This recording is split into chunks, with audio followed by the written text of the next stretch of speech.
My name is Jennifer Miller. I've been married for 10 years, tirelessly working for my family's sake. My husband is very domineering, getting upset if not obeyed, sometimes even resorting to violence. However, I noticed his affection for his daughter from a previous marriage, Emily. I first met Emily when she was 15.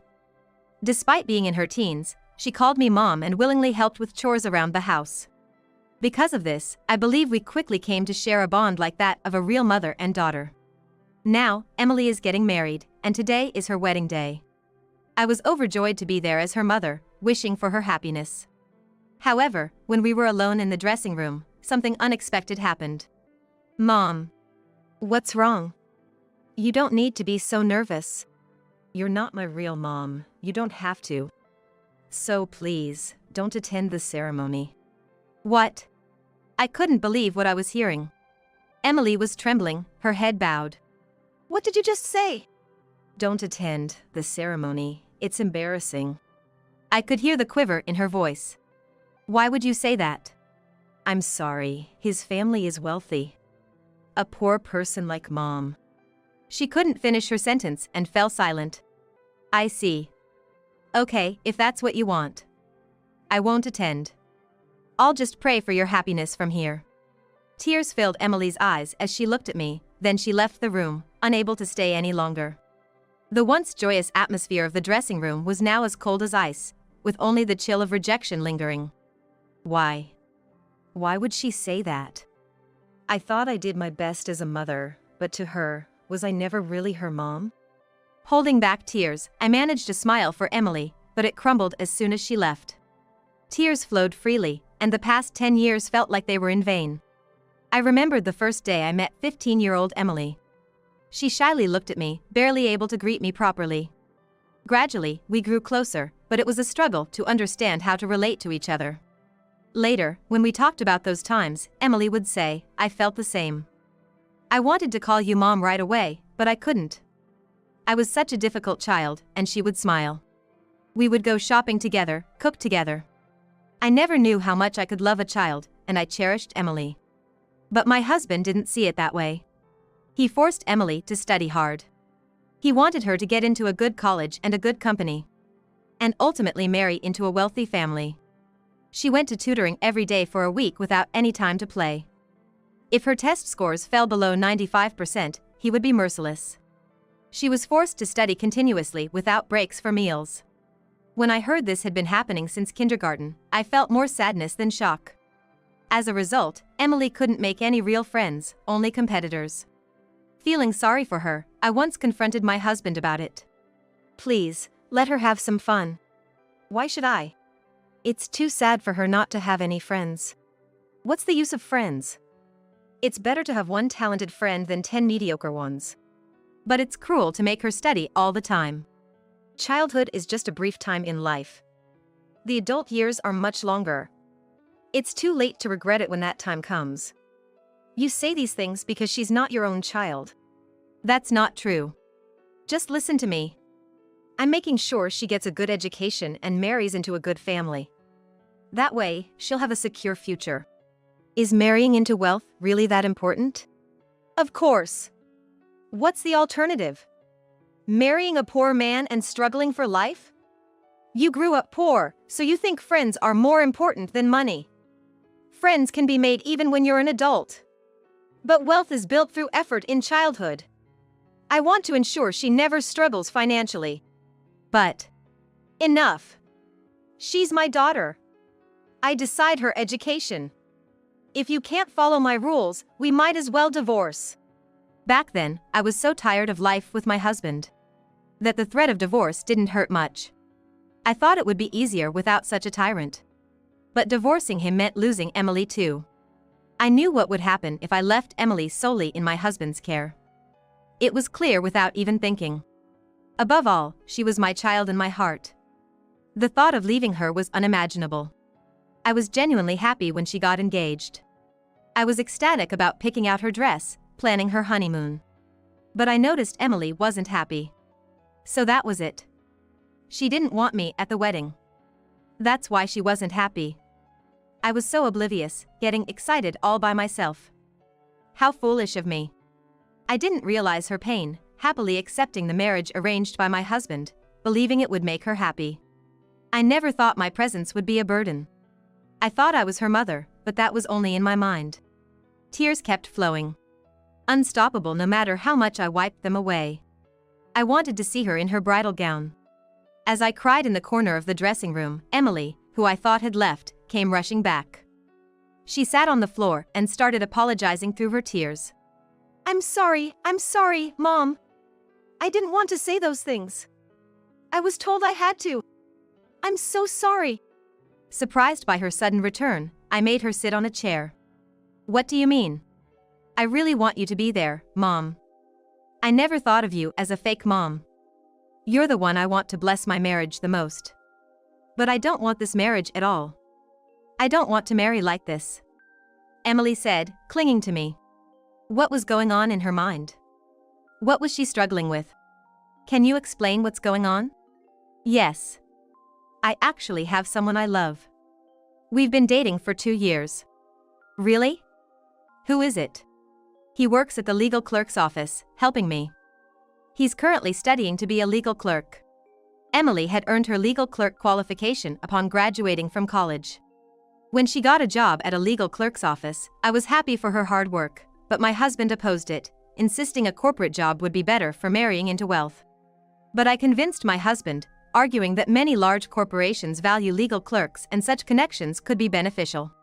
Why did you agree to this arranged marriage then? Because Dad would never approve. He wouldn't allow it. The guy is from an ordinary family and still an assistant. He doesn't earn much. But you still want to marry him? Yes. But Dad insisted on this marriage with the director's son, saying it would make me happier. He wouldn't let me defy him, and then he told me to make sure you didn't attend the wedding. So, those words were Dad's doing? Yes. I didn't want to say them. I know how much you love me. I want your blessing more than anyone's. But I can't defy Dad. I'm terrified of him, scared he might hit me again. That's why I said those horrible things. I'm so sorry. So that's why you weren't happy when choosing the dress or discussing the honeymoon? Yes, I didn't care about the honeymoon. I wanted to go with you instead of him. But if I said no to the marriage, Dad would surely get angry, Emily said, bursting into tears again. Controlled by violence, she couldn't argue or refuse. Knowing this, I felt my heart breaking with her pain. But crying together wouldn't change the situation. But why did your dad refuse to have you at the wedding? He said it's because your parents are poor. My parents? Yes, he mentioned their debt and their rundown house. Well, it is a bit rundown. My parents were never wealthy. With many children, life was tough. We were close as a family, but they had to borrow money to get by. Once we kids grew up and started earning, things improved to an average level, but there was never enough to repair the house. My husband despised my family home and never visited after we got married. When I visited my parents, I had to do it secretly in a day trip, keeping it from both my husband and Emily. But I love your side of the family, Mom. I remember when I first brought them a gift, bought with my own allowance. It was something cheap, but they were so happy. That gift is still displayed at their house, dust-free. They cherish it. They're warm people. Yet Dad despises them because they're poor. I see. I didn't know that. So, it's for that reason. My fiancé is the son of Dad's company director, from a wealthy family. Dad said I shouldn't have someone from a poor family like yours at the wedding. He said it would be embarrassing if the fiancé's family found out, making my life miserable. That's terrible. I don't think that way. I find it embarrassing that Dad thinks like that. Thank you. I understand now, Emily. You don't want this marriage, do you? No, I don't. But it feels inevitable. I understand. I'll put an end to this marriage for you. What? Trust me, no matter what happens. I won't let you be unhappy. You have to marry the person you love to be truly happy. Okay. Emily looked at me intently and said she trusted me. With that, I knew I had to act. I left the dressing room, determined. As the reception began, I sat next to my husband, which immediately soured his mood. Why are you here? I'm Emily's mother. It's natural for me to be here. Your attendance brings shame. On the contrary, it's odd for a mother to miss her daughter's important wedding. She's my daughter. Yes, she's your daughter, but blood isn't everything. For the past 10 years, I've been her mother. You have no right to complain. Didn't Emily tell you not to come? Yes, she did. Crying, she asked me not to attend. Why do you think she cried? She must have hated it that much. Why attend if your daughter doesn't want you there? Shameless. Say what you will. You're supposed to listen to me, like always. Well, the me from 30 minutes ago would have listened. But not anymore. I won't listen to you anymore. What? Keep your voice down. It's unseemly. The other parents might wonder what's wrong. Isn't this marriage supposed to be a step up for us? Humph. Just wait till we get home. You've disobeyed me. Be prepared. My husband threatened me. Normally, I would have succumbed to his intimidation. But as a mother, I needed to be strong, regardless of my vulnerability as a woman. Despite his displeasure, the reception proceeded smoothly. Midway through, the host called my name. Why are you being called? This was my doing. Normally, it would be my husband's turn to give a congratulatory speech, but I had requested to be the one to speak. The groom's parents looked puzzled by this unusual arrangement. However, I confidently walked to the microphone, smiled, and nodded at the high table. Emily nodded back. And then, I began my speech to offer congratulations to the bride and groom. I wanted to speak today to tell you the truth. I'm not her biological mother. I became her mother when I remarried her father when she was 15. Emily is a wonderful child. She calls me mom and we do things like shopping and cooking together. But back then, she was sent to tutoring late into the night, leading a life filled with nothing but study, without a single friend. Perhaps I was her only friend, and her mother. Although she always scored above 90 in her tests, my husband was not satisfied unless she got 95, often resulting in physical abuse and denying her meals. The venue buzzed with murmurs. It was understandable, the idea of not being satisfied with a 95. And not providing meals was excessively harsh. My daughter has been forced to strive for a marriage of wealth, as instructed by my husband since her kindergarten days. As a child, she dreamt of it without understanding the meaning. Now as an adult, suppressed by violence, she couldn't defy my husband, choosing the groom he wanted despite having someone she loves. Can such a marriage truly bring happiness? Stop it. What are you saying? This marriage was chosen by my daughter. I didn't force her. My husband tried to grab my microphone. But Emily intervened. Stop. Someone, please stop him. Marriage is the beginning of a long journey. Without love, it won't last. But Emily doesn't love the groom. She loves someone else. As her mother, I want her to marry the person she truly loves. What does this mean, Miller? Is this true? It's a lie. This woman is delusional. It's not a lie. Emily told me herself, crying. She's from a poor family. She fantasizes about love over money. That's all. My family is indeed poor, with many children, and life has been tough. My parents had to borrow money to make ends meet. But what about your family? My family. Do you think I'm unaware? Your father is also in deep debt, all due to gambling.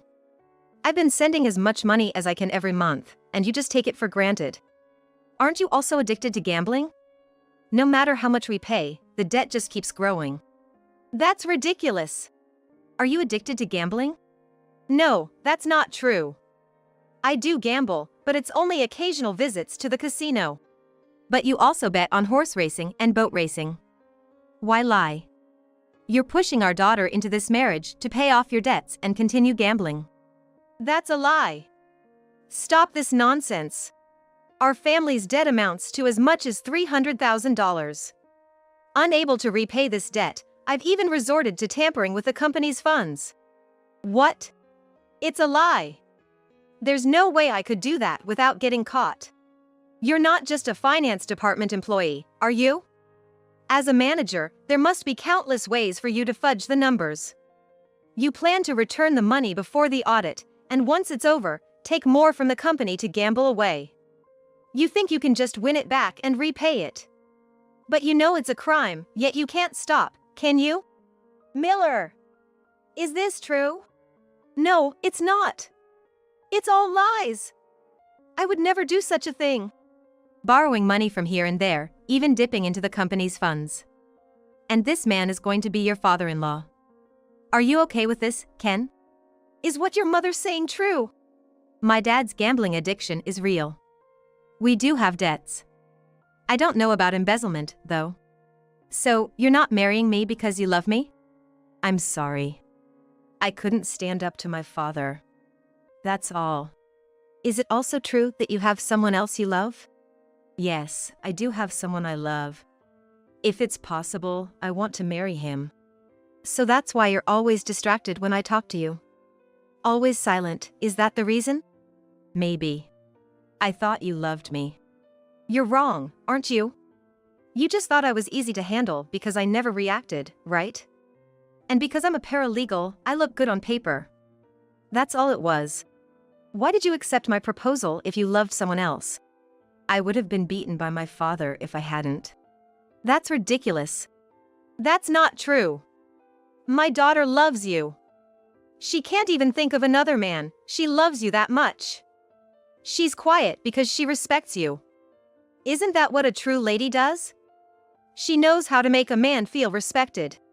That's just like being a puppet. If Emily has someone else in her heart, there's no point in me getting married. No. Emily loves you.